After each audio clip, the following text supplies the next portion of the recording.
You may have noticed that if you search for news using the Google search bar, you might not get some results.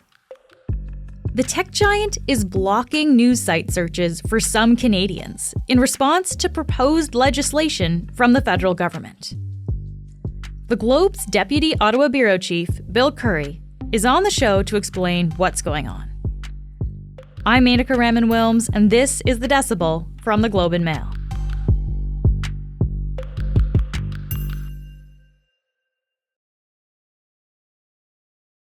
Bill, it's good to have you back. Thanks so much for being here. Thanks a lot. So when we say that Google is blocking news searches in Canada, what exactly does that mean? Well, we don't have a whole lot of detail as to what exactly they're doing, but it sounds like from some people who are using Google, when they're punching in looking for a specific story or some news through the search engine, certain news sites are just not appearing anymore. So, that's pretty unusual. Oh. People rely on Google as a search engine that you can get results that you can trust. And so there's some strange things going on. The sites themselves are not completely blocked. People in this situation are able to type into the browser the exact address of websites, and that still works. It's just the search results that are being changed. Okay. And how many people are being affected by this? Well, there's been reports that it's about 4 or 5% of users, but I think the details on this are very vague because Google has not wanted to really say a whole lot on the record as to what exactly is going on. So that's about 1 in 25 people then. If you're in Canada, you'd be affected by this then. And is this blocking a permanent thing? Like, do we know how long this is going to last for? Google hasn't said a whole lot about this, but they've said it's a test, essentially. They've said that this test is going to last about 5 weeks. So this is a pretty big deal about and it affects how Canadians essentially use the internet here, Bill. Like, why is Google doing this? Well, I think this has to do with Bill C-18. Obviously, they have strong concerns about this piece of legislation. It is modeled after a bill that was approved in Australia a couple of years ago.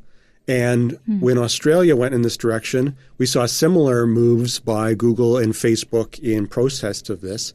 And it was actually Facebook rather than Google in Australia that blocked access to news sites for a few days in protest just before the bill came into impact. Facebook actually also blocked some government websites, which really caused some controversy as well. So it kind of forced them to change course.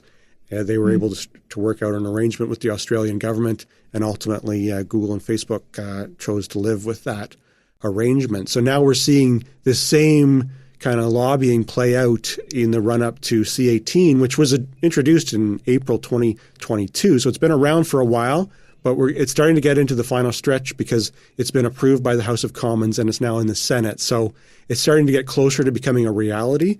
And the lobbying efforts from Google and Facebook are intensifying. So what exactly is Bill C-18 then, and what would it do? Well, it's one of several areas where the federal government is trying to legislate or regulate the internet. And this particular bill is related to the news media. And I think perhaps the easiest way to understand it is to talk a little bit about what's in place right now.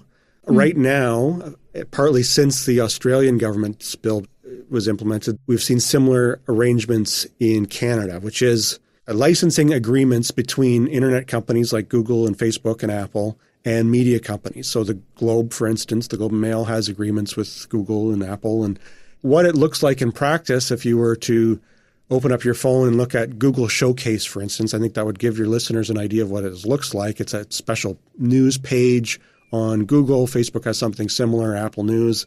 And there you will be able to see all kinds of news stories, and news outlets like the Globe that have a paywall. You can access 3 or 4 articles for free via that news site, Google Showcase. And Google has arranged, has a deal with the participants, whether it's the Globe or the Toronto Star or other media outlets, and they pay those news outlets to be able to have a few free articles. Okay, so the tech company is paying the media outlet, and then the consumer essentially would get that for free. Yeah, exactly. So the consumer goes to Google Showcase or Apple News. They get a few free articles. If they really like what they're reading, they can then go and subscribe for the full experience from that news outlet.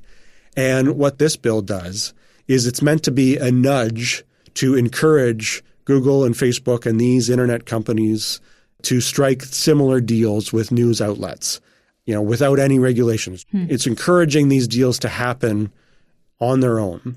And then if that doesn't happen, the bill has arbitration processes in which then the government would step in and say essentially that because Google and Facebook are such large companies and there's this power imbalance between media outlets, particularly small media outlets, and these companies, they can go to an arbitrator. And so it's a pretty high risk scenario for both sides. And so that's supposed to be like an incentive to strike deals outside of this arrangement.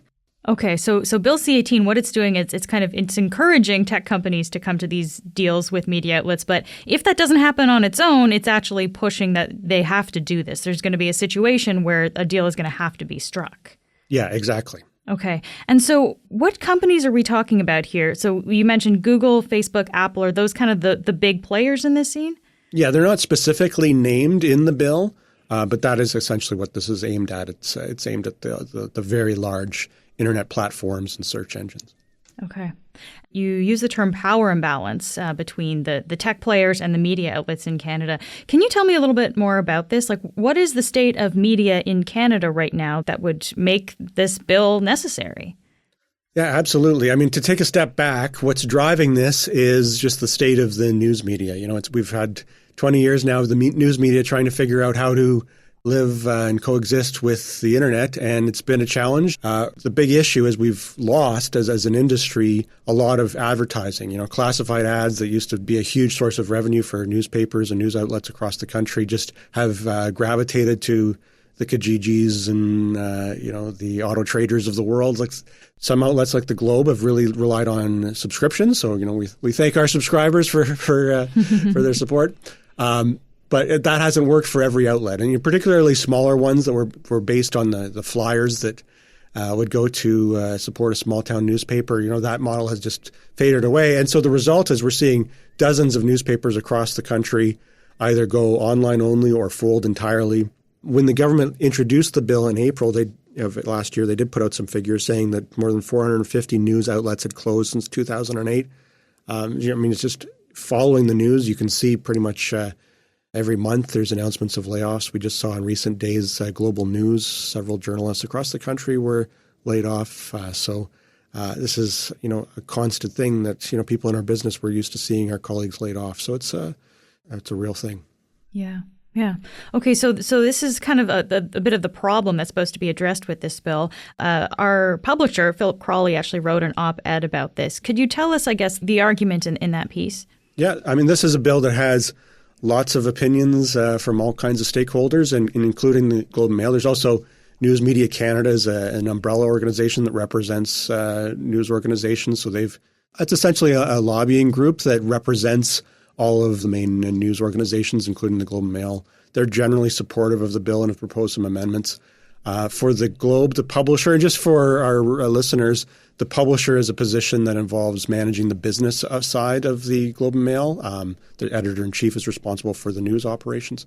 So the publisher, his position is that supportive of the bill in principle, but has some concerns about some language in the bill about the role of the CRTC in there, which the CRTC is a broadcasting regulator, regulating TV stations and radio. And so this would be the first time the CRTC would actually have a role in regulating newspapers. The bill and the government suggests this might be more of an administrative role of just disclosing information about how these processes work. But the publisher has recommended tighter language, amendments to tighten the language to limit the role of the CRTC in this process. All right. So the point of Bill C-18 then, the idea is that it could actually get some revenue back to media organizations in Canada that have been struggling on that front. How much money could this bill bring in for news companies? We've heard a few numbers throughout the hearings. It's been suggested it might be around $200 million, but the parliamentary budget officer has suggested it could be about $329 million that would come from these online operators and go to the news sector. And then he said most of that would go to broadcasters like CBC and Bell and Shaw and Rogers. They'd get about $247 million. And then online media and newspapers would get $81 million of that. So that raised some eyebrows because the bill was presented as a response to newspapers closing all across the country. We'll be back in a minute.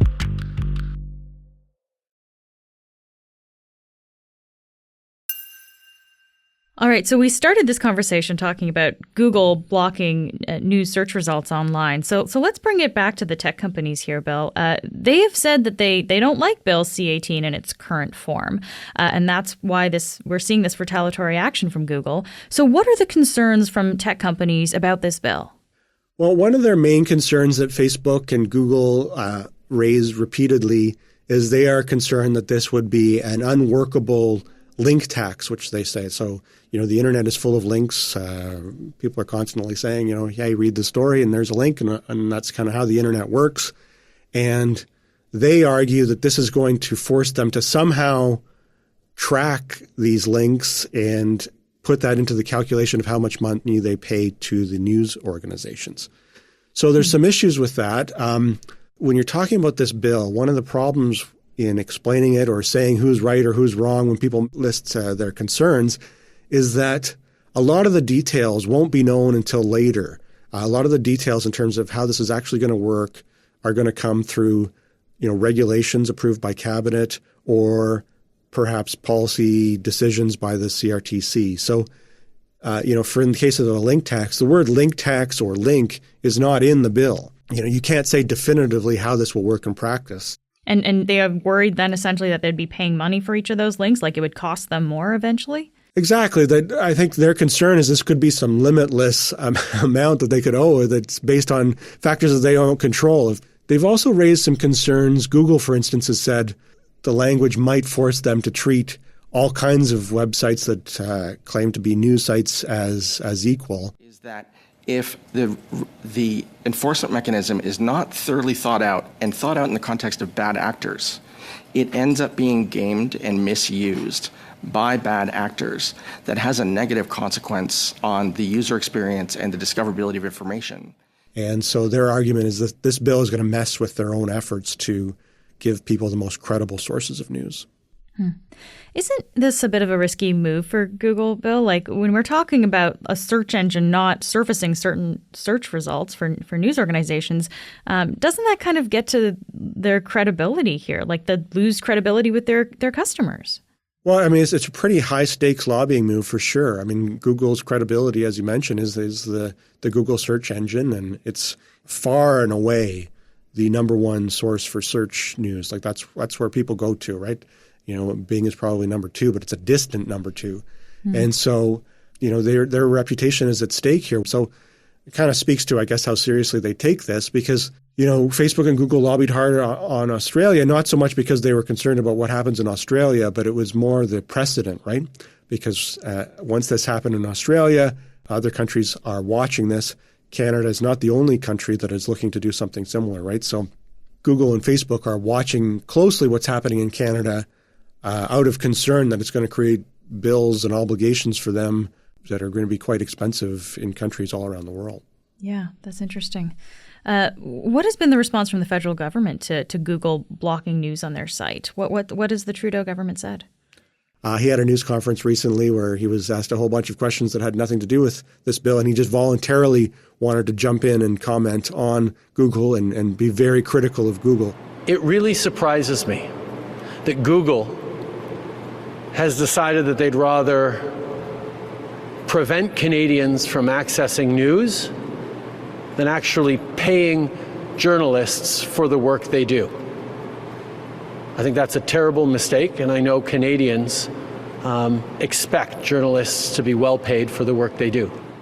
I think it's pretty clear from that politically they see this as something that they want to jump on. They want to be seen as standing up to the big tech companies, which is a bit of a shift for the Trudeau government and the Prime Minister in particular, because in the early days of this government in 2015, they used to love having news conferences with Google executives and Facebook executives. And they even welcomed Google when Google wanted to build Sidewalk Labs in Toronto. It was going to be this very tech-focused whole community in Toronto, and that ultimately fell apart. So I think the political dynamic of being seen to be close to the tech giants has completely changed from the early days of this Liberal government to now. Can the government actually do anything to stop Google from blocking access like this, Bill? Like when we talk about the power that the government has versus the power that a tech company has, what's the balance there or the imbalance there?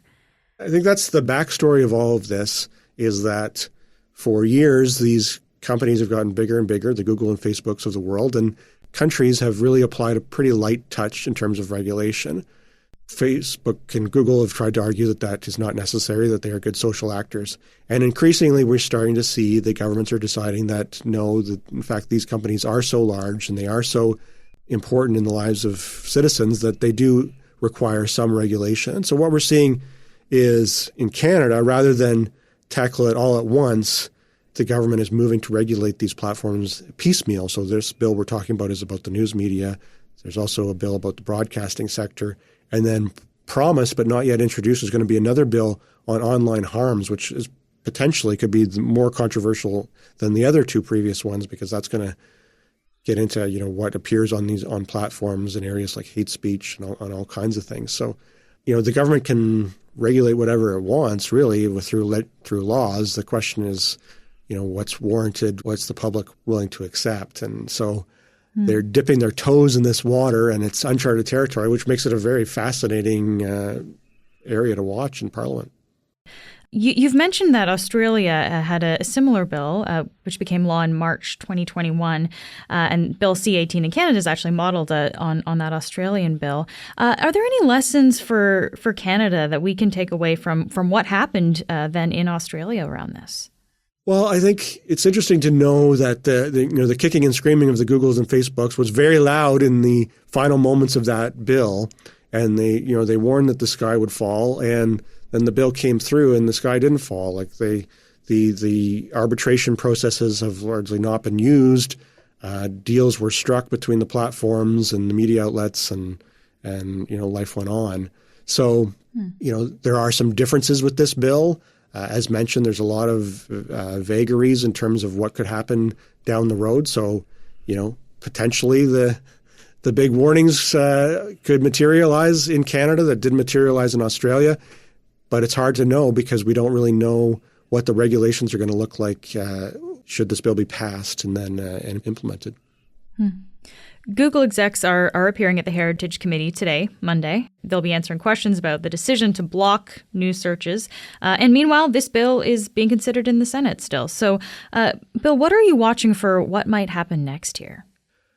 Well, it would be very interesting to hear directly from the Google executives on what exactly happened, because this is really unusual to change the search engine that so many people use and have it not surface news results. So, how they came about that decision, how it actually works, who's affected, did they target specific people or was it just a random percentage of users? Those are questions that I think a lot of people want answered. So I think we'll be curious to see what exactly we get to look at when the meeting happens. Bill, it's always good to talk to you. Thank you so much for being here today. Thanks a lot.